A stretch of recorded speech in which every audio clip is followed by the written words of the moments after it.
নম্রতা দাস। হ্যাঁ, আপনি কি করেন? আমি সেন্ট পল স্কুলে টিচার। আচ্ছা, বলুন বাজেট নিয়ে কি প্রত্যাশা রয়েছে, এক্সপেকটেশন কি?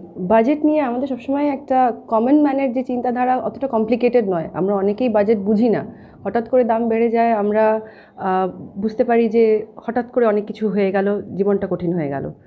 কিন্তু আমার সবার আগে মনে হয় যে ফাইন্যান্সিয়াল লিটারেসি নিয়ে যদি একটা এডুকেশনাল ড্রাইভ শুরু করা যায়, গভর্নমেন্ট যদি খুবই ইন্টারেস্ট দেখায় যে আমরা সাধারণ মানুষ যতটুকুন কামাচ্ছি, যতটুকুন আয় আমাদের, সেটা যদি আমরা ওয়াইজলি স্পেন্ড করতে পারি, তাহলে অফকোর্স ইকোনমিতে আমরা অ্যাজ আ পার্টিসিপেন্ট খুব স্যাটিসফাইড হব। আর সেকেন্ডলি গভর্নমেন্টের তরফেও I think there is going to be some benefit that we can add as a citizen.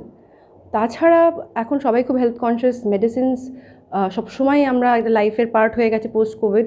সেই জায়গা থেকে কিন্তু টাকা পয়সা মানে the same amount of money আমাদের কিন্তু সেই 2 পাতা থেকে 1 পাতায় চলে এসছে ওষুধের দাম। সেই জন্য ওষুধ নিয়ে যদি প্রাইস রেগুলেশনটা একটু করা যায়, এই একটা জিনিস থাকে। ঘুরতে এখন অনেকেই যাচ্ছেন, অনেকে বিভিন্ন জায়গায় ট্রাভেল করছেন কাজের জন্য ঘুরতে।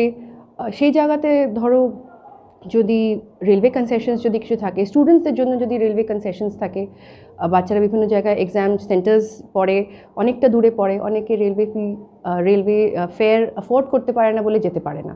এবার সেই জায়গাটা খুব স্যাড আমাদের কাছে অ্যাজ এ নেশন। আমরা বাচ্চাদের প্রত্যেকদিন প্রিপেয়ার করছি ফর আ বেটার লাইফ, আমরা যেন পার্টিসিপেট করতে পারি সেই বেটার লাইফটাতে, এটাই আমার চিন্তা। নামটা বলুন। নম্রতা দাস।